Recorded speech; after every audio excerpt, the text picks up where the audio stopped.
आप सभी को नमस्कार। हरिद्वार जनपद में त्रिस्तरीय पंचायत चुनाव का प्रोसेस अभी चल रहा है। यहाँ पे 4 पदों के चुनाव का जो प्रोसेस है वो चल रहा है, जिसमें ग्राम प्रधान, ग्राम पंचायत सदस्य, क्षेत्र पंचायत सदस्य और जिला पंचायत सदस्य, इन सभी पदों पे जो उम्मीदवार हैं वो चुने जाएंगे।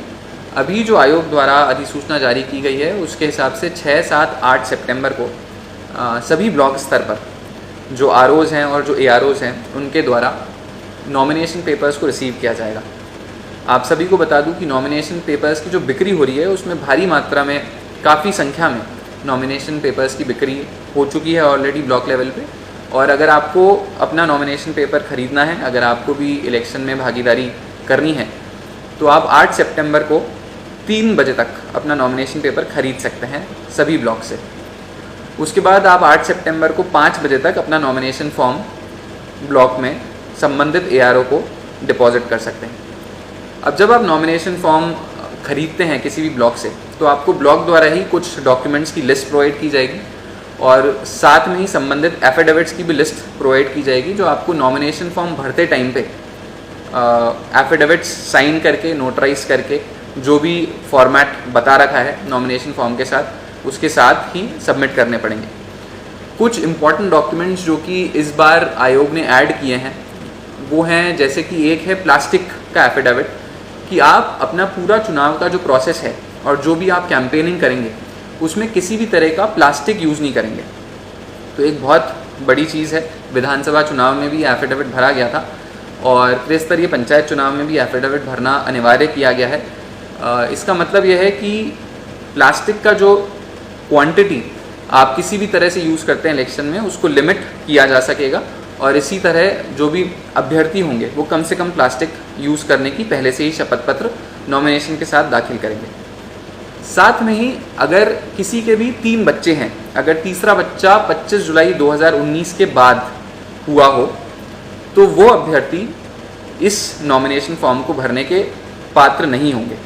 अगर 25 जुलाई 2019 से पहले अगर किसी के 3 बच्चे हैं या 2 से अधिक बच्चे हैं, तो वो फिर भी अपना नॉमिनेशन फॉर्म दाखिल कर सकते हैं और उनका नॉमिनेशन फॉर्म स्वीकार भी किया जाएगा। साथ में ही आप सबको एक एफिडेविट ये भी भरना पड़ेगा कि आपके घर में एक पक्का शौचालय अवेलेबल है और आप उसे यूज़ कर रहे हैं। ये भी एक बहुत अच्छी पहल है। इससे हम इंश्योर करते हैं कि सभी पंचायत स्तर पर, सभी हमारे ग्रामीण क्षेत्रों में जो हमारे पब्लिक रिप्रेजेंटेटिव चुने जाएंगे, उनके घर में एटलीस्ट एक फंक्शनल टॉयलेट ज़रूर होना चाहिए।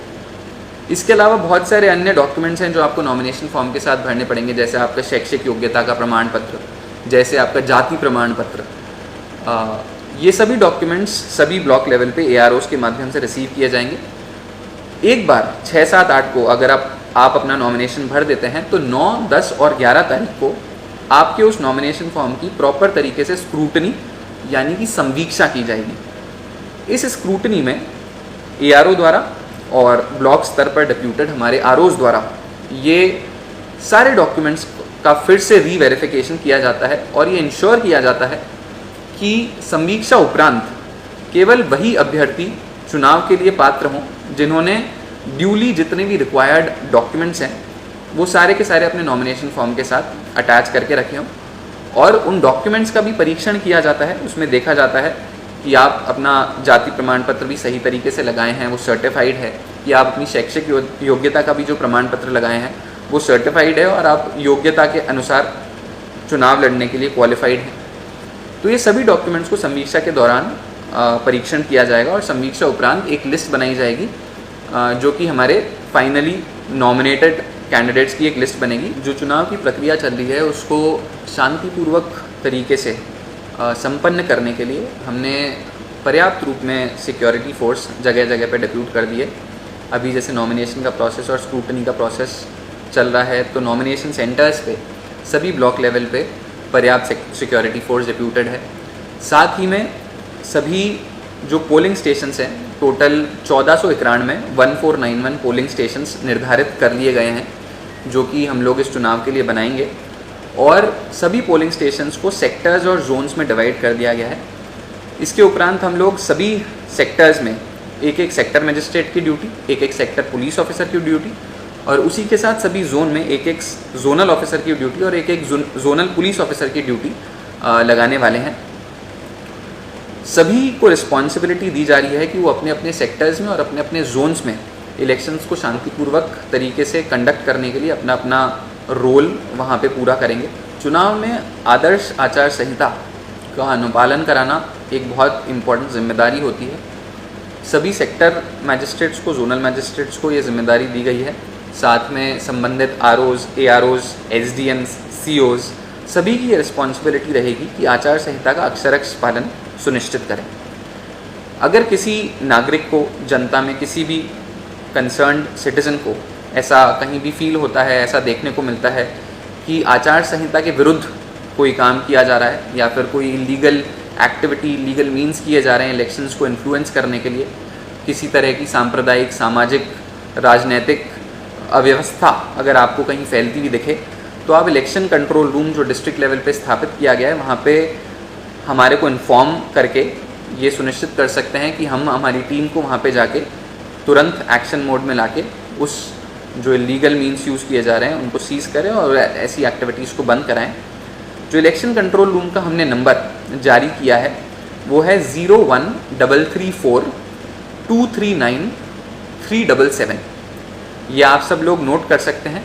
अगर आपको किसी भी चुनाव के संबंध में अगर कोई भी शिकायत है या कोई पूछताछ भी अगर आपको करनी हो तो आप इस नंबर पे पूछ के, इस नंबर पे कॉल करके जिला कंट्रोल रूम से संपर्क कर सकते हैं।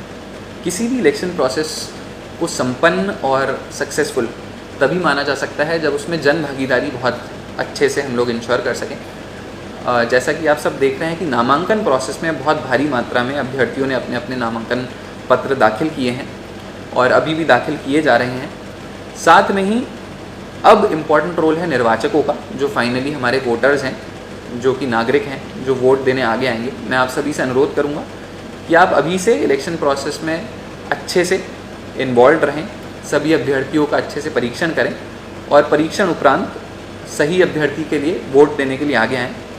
साथ ही में ये इंश्योर करें कि आदर्श आचार संहिता का अच्छे से अनुपालन हो रहा हो।